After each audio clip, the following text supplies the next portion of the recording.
কি হলো?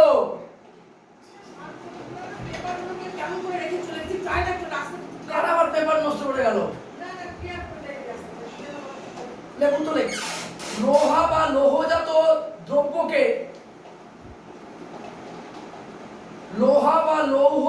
দ্রব্যকে তাড়াতাড়ি হাত চালাও। বায়ুতে খোলা অবস্থায় রেখে দিলে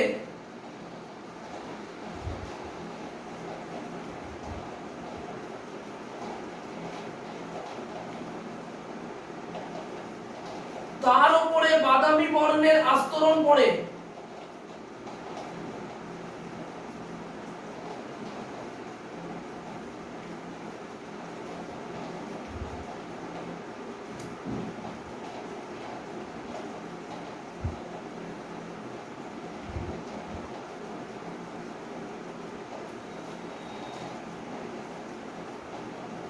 একে লোহার মরচে বলে।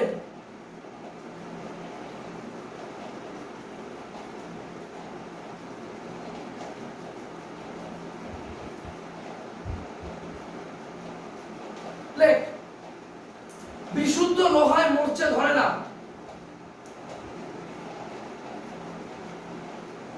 বিশুদ্ধ লোহায় মরচে ধরে না।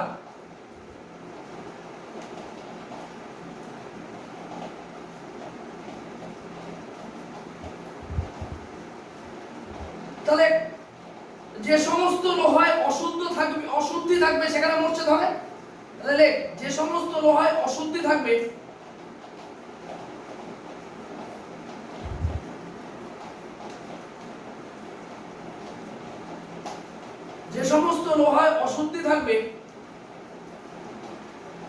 সেখানে মরচে ধরবে।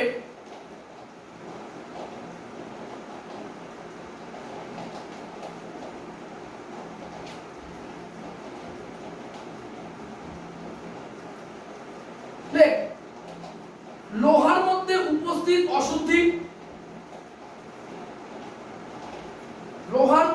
উপস্থিত অশুদ্ধি, জলীয় বাষ্প ও অক্সিজেনের উপস্থিতি। লোহার মধ্যে উপস্থিত অশুদ্ধি, জলীয় বাষ্প ও অক্সিজেনের উপস্থিতি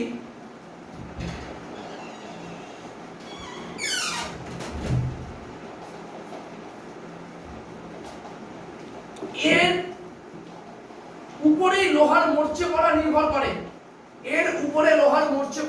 করে।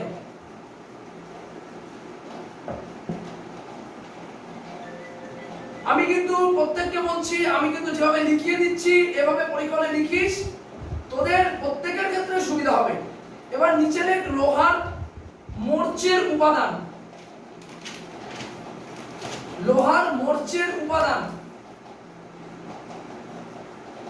উত্তর লেখ শোধক ফেরিক অক্সাইড।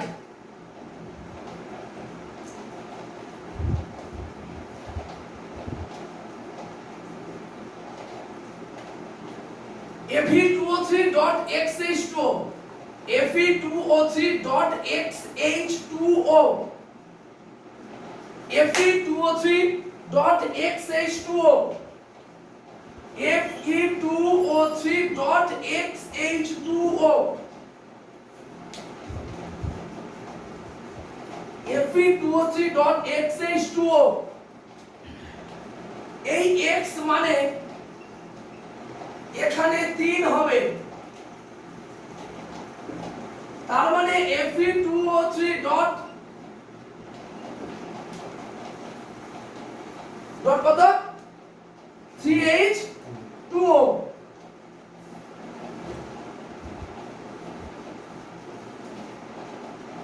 নিচে লেখ শোধক ফেরিক অক্সাইডকে মরচে বলবো।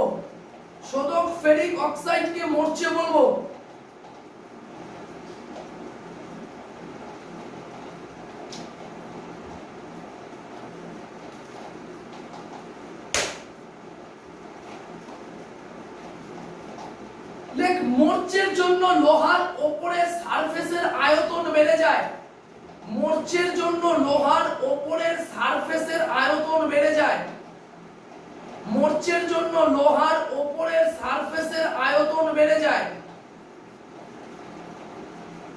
মোর্চের জন্য লোহার উপরের সারফেসের আয়তন বেড়ে যায়।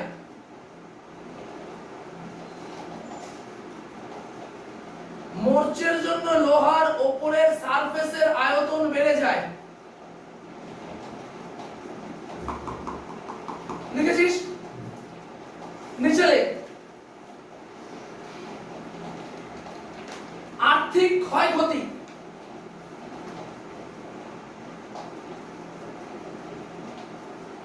দেখ, আমরা সবাই জানি আজকে যদি আমাদের সাইকেলের বিয়ারিং গুলোতে মোর্চা পড়ে যায়, সাইকেলটা চলবে না। তাহলে এটা বাড়ির জিনিস, তাহলে লেখ বাড়ি ঘর থেকে আসবাবপত্র, বাড়ি ঘর থেকে আসবাবপত্র, কমা বড় বড় ফ্যাক্টরি, কমা বড় বড় ফ্যাক্টরি,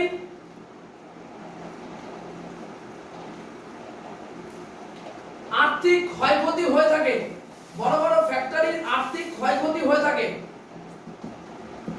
বাড়িঘর থেকে আসবাবপত্র, বড় বড় ফ্যাক্টরির আর্থিক ক্ষয়ক্ষতি হয়ে থাকে।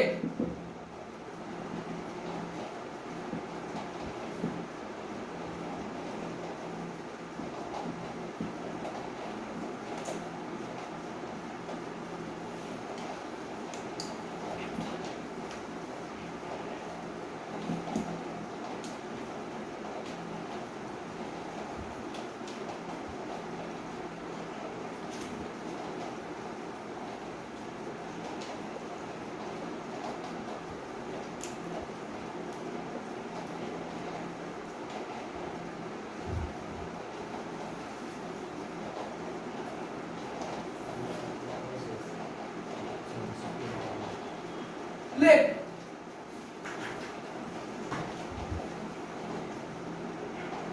Cl মাইনাস আয়ন দ্রুত পরিবাহিত হলে, Cl মাইনাস আয়ন দ্রুত পরিবাহিত হলে মোর্চে পড়ার হার বৃদ্ধি পায়। Cl মাইনাস আয়ন দ্রুত পরিবাহিত হলে মোর্চে পড়ার হার বৃদ্ধি পায়।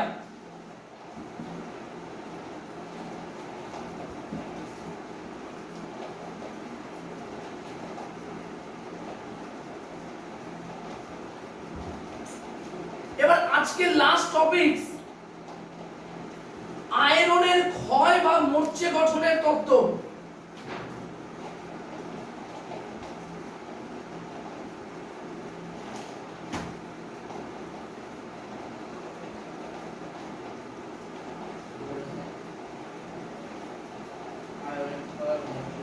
আয়রনের ক্ষয় বা মোর্চে গঠনের তত্ত্ব।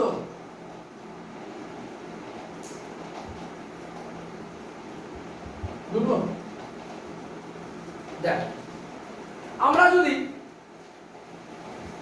ধর এখানে আমি একটা এরকম একটা জিনিস নিয়েছি,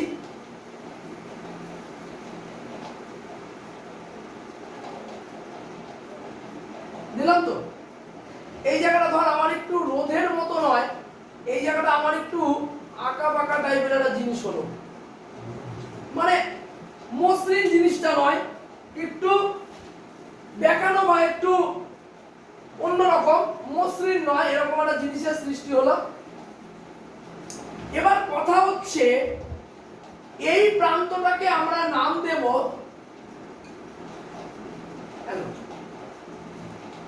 এই প্রান্তটাকে আমরা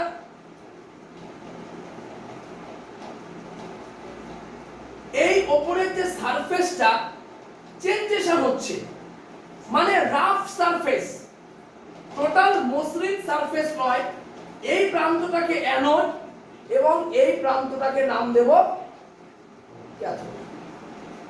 এবার দেখ, আয়রন মানে তো আমরা কি জানি, লোহা। আয়রন মানে তো আমরা কি জানি, লোহা। তাহলে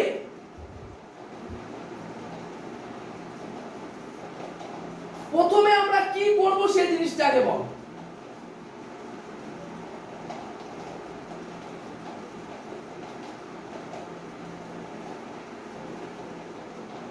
প্রথমে এফি, প্রথমে এফি দুটো ইলেকট্রন বর্জন করবে। প্রথমে এফি কি করবে, দুটো ইলেকট্রনকে কি করবে, বর্জন করে, তাহলে Fe2+A মানে Fe থেকে 2 হলো, এখান থেকে Fe2+A জারিত হবে। প্রথমে Fe থেকে হচ্ছে Fe2+A জারিত হবে। এবার অ্যানোডে গিয়ে কি করবে? অ্যানোডে গিয়ে করবে হচ্ছে, তাহলে অ্যানোডে প্রথম এখান থেকে আমি ঘটনাটাকে বলে দিই। প্রথমে Fe টা আছে যেটা Fe2+, এটা প্রথমে কি করবে? অ্যানোডে কি করে? অ্যানোডে গিয়ে আমরা সবাই জানি ইলেকট্রন বর্জন করে, এবং ক্যাথোডে কিন্তু আমাদের ইলেকট্রনটা কি করে? গ্রহণ করে। ক্যাথোড আমাদের কি তড়িৎদ্বার? ক্যাথোড আমাদের নেগেটিভ তড়িৎদ্বার, আর অ্যানোড আমাদের পজিটিভ তড়িৎদ্বার। তো এখানে অ্যানোড এবং ক্যাথোড নেওয়ার পর তাহলে তড়িৎ বিশ্লেষ্য রূপে কি নিতে হবে? তড়িৎ বিশ্লেষ্য রূপে নিতে হবে জল। জলের আরেকটা নাম কি? H2O। এটা কিভাবে বিশ্লেষিত হবে? H++OH-। এবার আমরা প্রথমে অ্যানোডে বিক্রিয়া করব। আমরা কি করব? অ্যানোডে বিক্রিয়া করব। তো অ্যানোডে বিক্রিয়া করলে আমাদের কি হবে? অ্যানোডে বিক্রিয়া করলে আমাদের যেটা দাঁড়াবে, দুটো Fe। অ্যানোডে ইলেকট্রনটা কি করবে? বর্জন করবে। তাহলে অ্যানোডে ইলেকট্রনটা বর্জন করলে এটা কিসে পরিণত হবে? 2+। তাহলে 2 দুগুণ কত হবে? 4টে ইলেকট্রন। 2 দুগুণ কত হবে? 4টে ইলেকট্রন। এবার এখানটায় আমাদের কি আছে? ক্যাথোডে বিক্রিয়া কি হবে? ক্যাথোডে, তাহলে ক্যাথোডে কি হবে? ক্যাথোডে যেটা ঘটবে, এখানে হাইড্রোজেন আছে, এ কি করবে? তাহলে এখানে 4 মেলাতে হবে, 4টে হাইড্রোজেন, 4টে ইলেকট্রন গ্রহণ করে আমাদের কিসে পরিণত হবে? শুধুমাত্র হাইড্রোজেনে পরিণত হবে। Na কি করে? একটা ইলেকট্রন গ্রহণ করে Na+, একটা ইলেকট্রন গ্রহণ করে Na তে পরিণত হয়। তো এদিকে প্লাস কোন দিকে যাবে? ক্যাথোডে মাইনাসের দিকে যাবে। এটা সাধারণ ব্যাপার। আর এটা কি হবে? অ্যানোডে বিক্রিয়া হবে। অ্যানোডে কি হবে? অ্যানোডে প্রথমে দুটো ইলেকট্রন গ্রহণ করবে, তারপর 4টে। আর এটা কি হবে? ক্যাথোডে কি হবে? 4টা ইলেকট্রন গ্রহণ করে H+ এ পরিণত হবে। অ্যানোডে ইলেকট্রন বর্জন করবে, ক্যাথোডে H+ সেটাকে আবার গ্রহণ করবে। এবার কি হবে? এই যে 4H বেরোলো, এটা আবার আমাদের অক্সিজেনের সাথে যুক্ত হয়ে 2H2O উৎপন্ন করবে। এই যে 4H, এটা আবার অক্সিজেনের সাথে যুক্ত হয়ে, ওই যে জলীয় বাষ্প অক্সিজেন, তার সাথে যুক্ত হয়ে 2H2O, 2 অণু জল উৎপন্ন করবে। 2 অণু জল উৎপন্ন করবে। এসছে যারা বাইরে যায়, দিকে যা, 2 অণু জল উৎপন্ন করবে। এইবার আমাদের জেনারেল ইকুয়েশনটা কি দাঁড়ালো? আমাদের জেনারেল ইকুয়েশনটা কি দাঁড়াবে এবার আমরা লিখবো। ভালো করে দেখবি সবাই জেনারেল ইকুয়েশনটা কি দাঁড়াচ্ছে। আচ্ছা, তাহলে আমাদের প্রথমে এইটা অ্যানোড গেল, এইটা ক্যাথোড গেল। কথা বলছিস কেন? এইগুলো কথা বলিস না। এটা অ্যানোড গেল, এটা অ্যানোডে দুটো ইলেকট্রন বর্জন করে 2+ এ পরিণত হলো। 2 দুগুণ কত হলো? 4 হলো। আর এখানকার ক্যাথোডে বিক্রিয়া হলো, হাইড্রোজেন 4টা ইলেকট্রন গ্রহণ করে 4H এ পরিণত হলো। এখানকার 4H অক্সিজেনের সাথে যুক্ত হয়ে 2 অণু জল উৎপন্ন করলো। এইবার এখানে আসবে সামগ্রিক বিক্রিয়া বলে হেডিং কর। এটাকে বলা হবে সামগ্রিক বিক্রিয়া। সামগ্রিক বিক্রিয়া বলে হেডিং কর, এটাকে বলা হবে সামগ্রিক বিক্রিয়া। 1 সেকেন্ড। হ্যাঁ বল।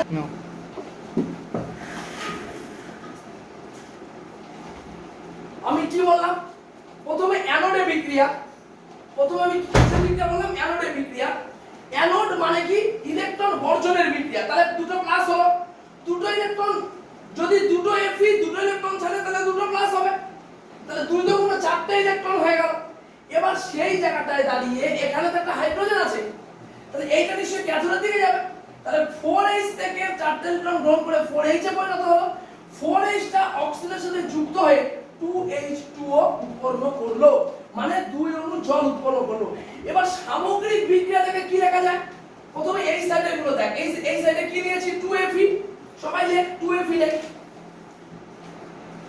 তারপরে দেখ তো আমি এখানে নিয়েছি কিনা 4H প্লাস নিয়েছি, মানে এখানকার যে 4H প্লাস আছে মাথার 4H প্লাস নিয়েছি, 4H প্লাস নিয়েছি, তাহলে এখানে 4H প্লাস লিখতে পারি। লাস্টে আমি কি নিয়েছি? দুটোই তো 4H, তাহলে আমি এখানে লাস্টে কি নিয়েছি O2, তাহলে O2 লিখতে পারি। এখান থেকে আমার কি উৎপন্ন হলো? 2Fe2 প্লাস উৎপন্ন হলো, আরেকটা কি উৎপন্ন হলো? 2H2O উৎপন্ন হলো, 2H2O উৎপন্ন হলো।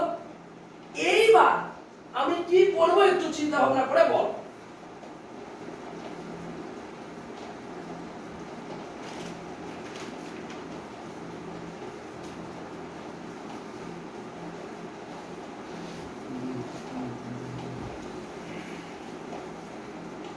এবার দেখ এখানে আমার 2 দুগুণ কত হচ্ছে? 4 হচ্ছে। তাহলে আমার 4Fe, late 4Fe 2 plus plus oxygen, তাহলে এখানে 4টা নিয়েছি, তাহলে এখানে আমাকে কত লিখতে হবে? 4H2O। এখান থেকে আমার কি উৎপন্ন হবে? 2Fe2O3 plus 8H plus 8H plus. এবার 2Fe2O3 তার সাথে যদি আমি XH2O যুক্ত করে দিই তাহলে আমার উৎপন্ন হবে Fe2O3.XH2O। কমপ্লিট।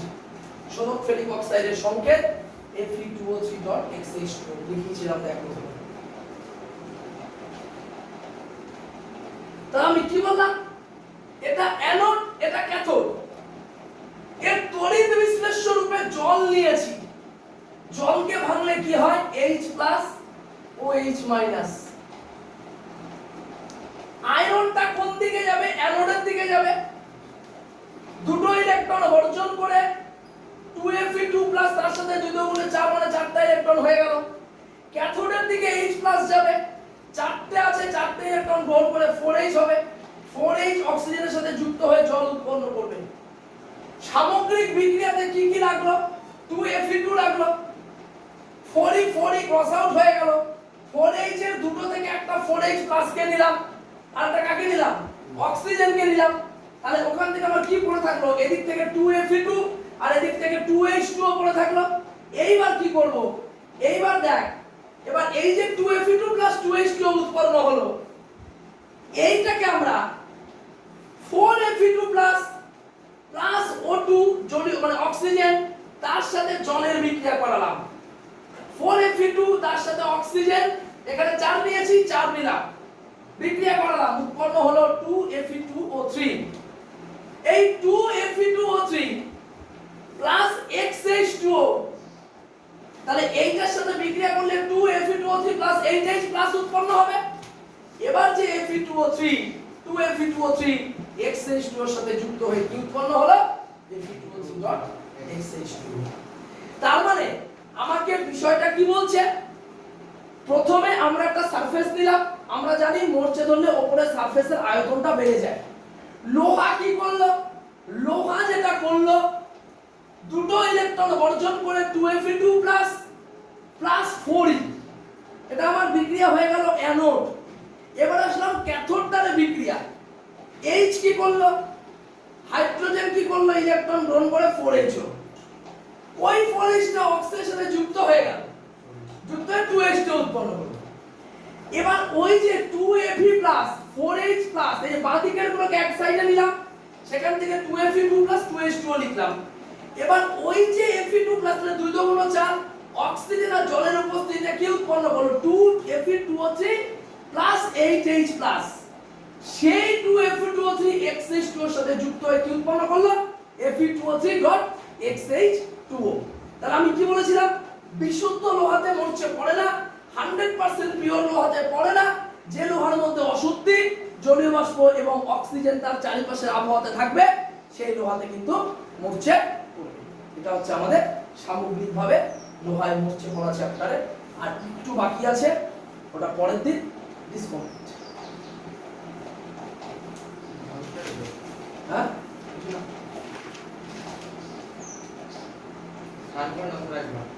হ্যাঁ গ্যাস হচ্ছে না, দে ওটা দে না, বইটা দে না, স্নান করে কি হবে, যা মনে থাকা সব বই দেখে নি আর কি বাকি রাখলো বই, সেটা ভুলে গেছিস?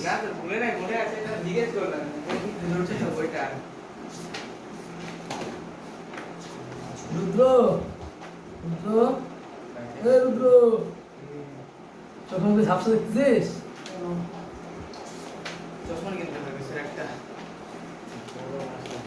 এই বাহ, এই যে দেখ, এই যে ধাতু নিষ্কাশন যেটা পড়ালাম আসার পরে টোটালটা বলে দিয়েছি, কিন্তু এই যে দেখ, এই যে থার্মাল ওয়েল্ডিং, থার্মিক মিক্সচার, হ্যাঁ আজকে কি পড়ালাম, ধাতু ক্ষয় হয়েছে, অ্যানোডে বিক্রিয়া, ক্যাথোডে বিক্রিয়া হয়েছে, তারপরে সামগ্রিক বিক্রিয়া, তারপরে কি উৎপন্ন হলো, মরচে পড়া, মরচে পড়া হাত ত্বরান্বিত করে জাহাজের তলদেশ আর মরচের গঠন, এইটার সাথে এবার অন্যান্য ধাতু ক্ষয় ও মানব সস্তায় তার প্রভাব, এইটা বলতে বাকি থাকলো একদিন লাগবে।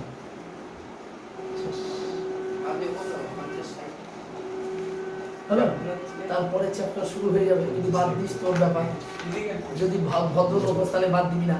এই যে পরীক্ষাগার ও রাসায়নিক শিল্প অজৈব রসায়ন শুরু হবে আজকে না, পরের দিন, মানে এটা করলে কিন্তু বিশেষ আর কিন্তু চ্যাপ্টার বাকি নেই কিছু, মানে আমাকে সেকেন্ড করে দিবা, যেমন যে নাম দিয়ে আমি করে ধীরে ধীরে বলে দেব, তাহলে আমার আমি ফ্রেশ করে কম করে দেব, ফুল ফুটায় গেলি কিন্তু যদি নিয়ে নিতে পারিস। হ্যাঁ, আমাদের ফ্রেশ করে শুরু করে নাও, এবার পারফেক্ট পরীক্ষা হবে। ওই কি মনে হচ্ছে, বাজবে না কখন বাড়ি যাব না, ওয়াও এখন সব কিছু শাসন দিকে স্যার একটা প্রশ্ন, এখন বাবা বাড়িতে গিয়ে